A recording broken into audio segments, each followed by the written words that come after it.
Minutos, esperamos 30 grados en la jornada de hoy acá en la capital. Bueno, la noticia de la jornada, sin lugar a dudas, ha sido el fallecimiento del poeta, artista, antipoeta, físico, matemático. 103 años tenía Nicanor Parra cuando nos dejó.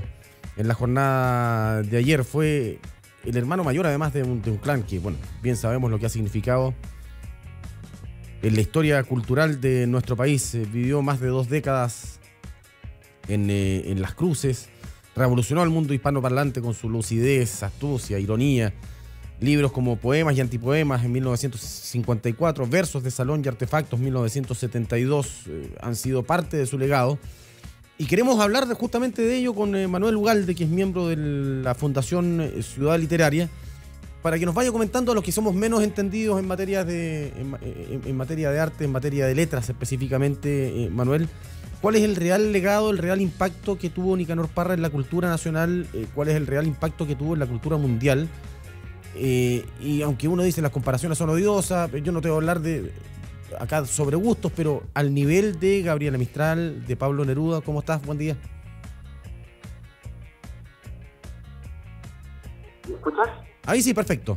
Sí, perfecto. Bueno, digamos, primero que todo, las condolencias a la familia por la muerte de su familiar, que es Nicanor Parra. Y bueno, lo agradable de la poesía es que se construye a través de la palabra y el lenguaje, y en ese sentido el legado de Nicanor Parra va a seguir viviendo combustiblemente precisamente por el lugar que se ha ganado, digamos. Si tú me preguntas, Francisco, ¿qué es lo relevante a mi juicio de la obra de Nicanor Parra o qué es lo revolucionario en su propia obra?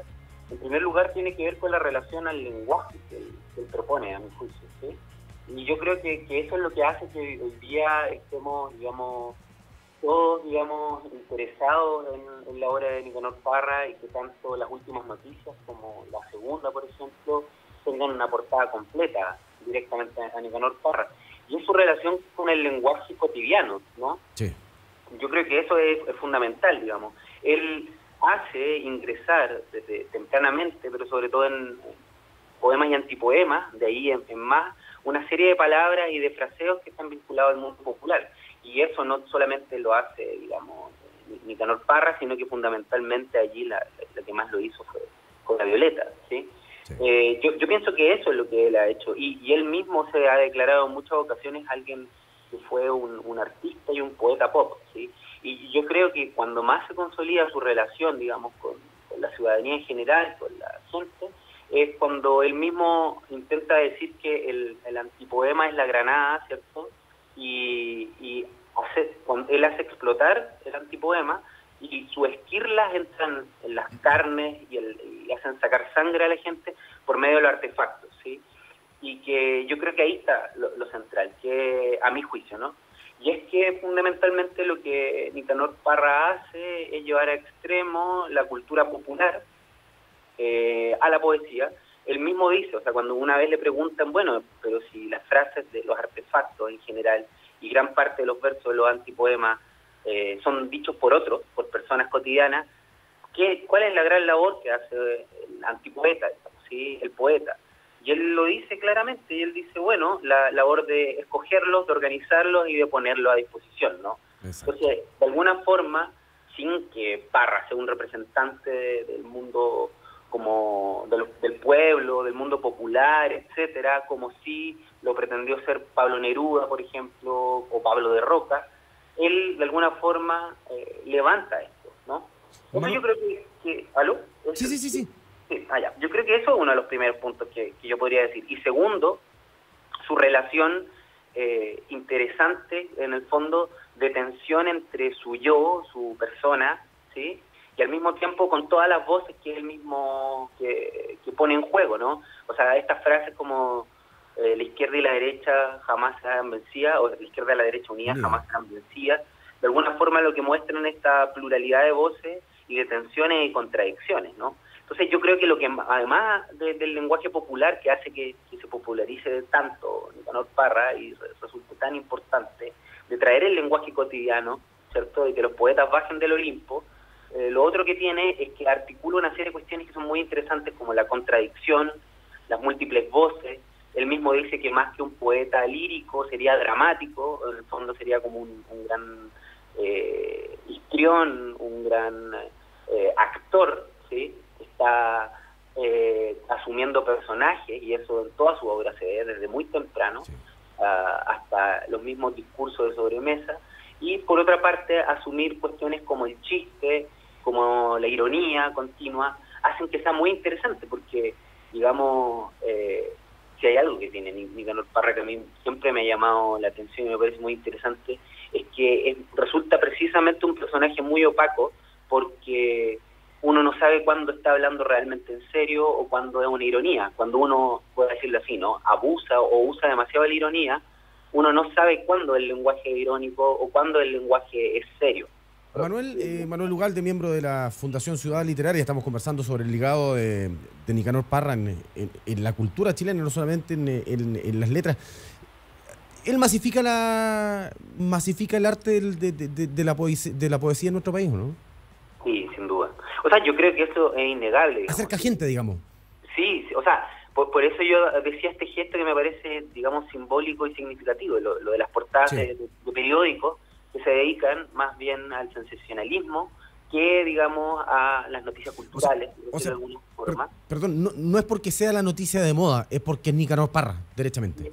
Justamente, sí, es porque es Nicanor Parra, pero es porque porque Nicanor Parra logró, digamos, romper con el barómetro de la alta cultura y la cultura popular, digamos, ¿sí? Y eso es lo que me parece interesante. Él rompe, cuando él dice yo rompo con todo, de alguna forma eso es cierto, digamos, ¿sí?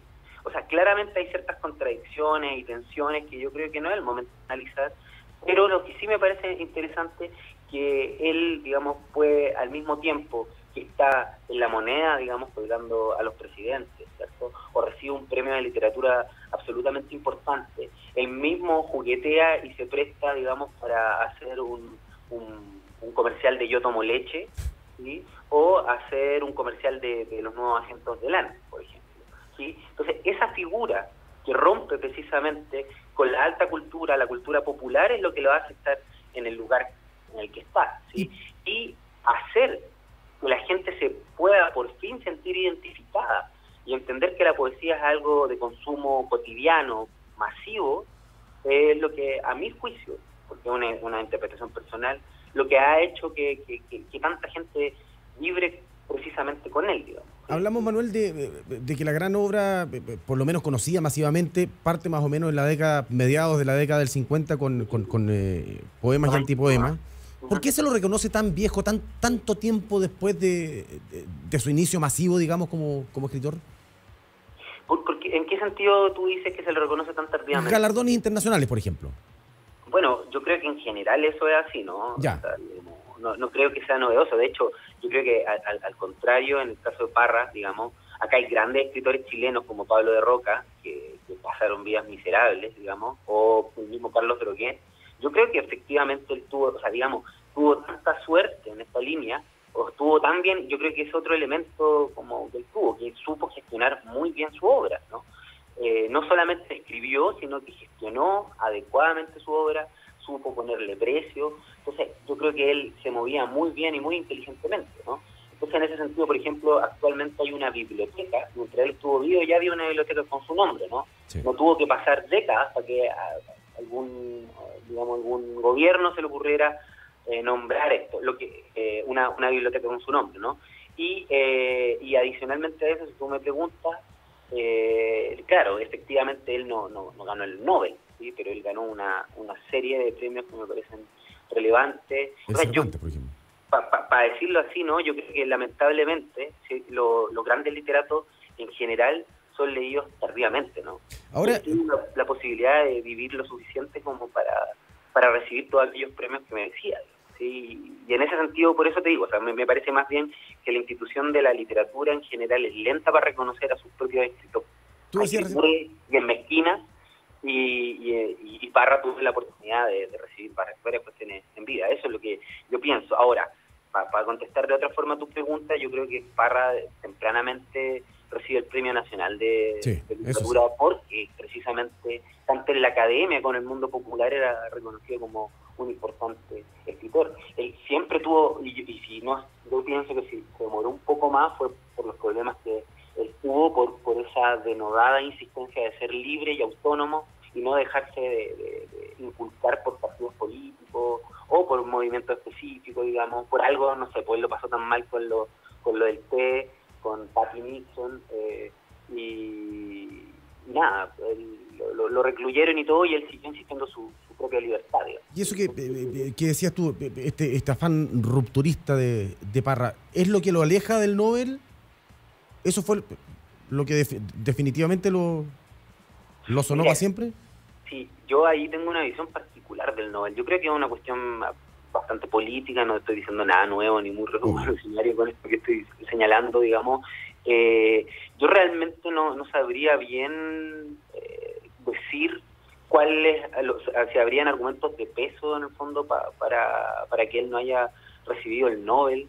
Yo creo que deben haber tenido una suerte de lista con hartos se deben, digamos, de premios Nobel, hicieron que no se lo dieran. Yo realmente no tengo una explicación de por qué no se lo darían, y no creo que haya sido propiamente por cuestiones políticas, porque como yo pienso, como te digo, si hay algo que tenía era que no se casaba con ninguna posición. Uno no podría haber dicho que era conservador o no, que era digamos como revolucionario o no. Entonces en ese sentido también sus continuas mascaretas también le podían ofrecer un espacio para no caer tan mal también finalmente.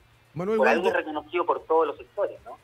Exactamente. Manuel Ugalde, que es miembro de la Fundación Literaria, Fundación Ciudad Literaria, está conversando con nosotros acá en el Diario Clave. Manuel, a ver, el legado del clan Parra es indiscutido, digamos, en la cultura de Chile. Dentro del clan, ¿en qué lugar lo sitúas a Nicanor Parra? ¿En qué sentido? Es una pregunta compleja, ¿no? En el sentido de importancia para la cultura chilena, entendiendo que todos fueron importantes, pero bueno, uno dice, Violeta Parra conocía a nivel mundial, Nicanor Parra también, sí. Roberto es más interno, digamos. Y sin duda, sí. O sea, yo pienso que digamos, los lugares, cada uno supo hacer muy bien dónde ponerse, ¿no? Sí. En el sentido de que cada uno estiló y desarrolló y se hizo cargo de un lugar bien específico y diferenciado en relación a los otros. Y además todos se reconocían mutuamente, digamos, como sus propios, los prestigios de los hermanos, el reconocimiento. O sea, no por nada, digamos, continuamente Nicanor decía como que Nicanor no es nada sin Violeta, o describe el poema a Violeta Parra, etcétera. Entonces, en ese sentido creo que sería mezquino de mi parte ponerlo en una posición privilegiada o inferior. Pero esa es la pregunta. ¿En su ámbito Nicanor está al nivel de Violeta, según tú? Sí, claro, sí, sin duda. O sea, a mi juicio, mira, yo soy conocedor como de modo lego de Violeta Parra, pero sí, sin duda que Nicanor Parra está en las letras poéticas al nivel de la Violeta, y creo que en el fondo Violeta tenía otros compromisos, digamos, ¿no? O sea, en el sentido de que si algo a mi juicio hizo la Violeta fue rescatar voces marginadas, ¿sí? Y rescatar voces marginadas, digamos, en el sentido de que ella las buscó hasta que las encontró. Y es una cuestión que a mi juicio no fue el objetivo de Nicanor Parra, aun cuando, como ya lo dije, ¿no?, a los poetas de Olimpo. Sí, creo que cumplieron funciones distintas, pero sí tienen posiciones absolutamente privilegiadas y relevantes en lo que hicieron como creadores y rescatadores del patrimonio vivo de un país, digamos. Manuel Ugalde, miembro de la Fundación Ciudad Literaria, muchas gracias por compartir estos minutos con nosotros acá en Diario Clave. No, muchas gracias a ti, Francisco. Que estés muy bien. Igual. Diario Clave.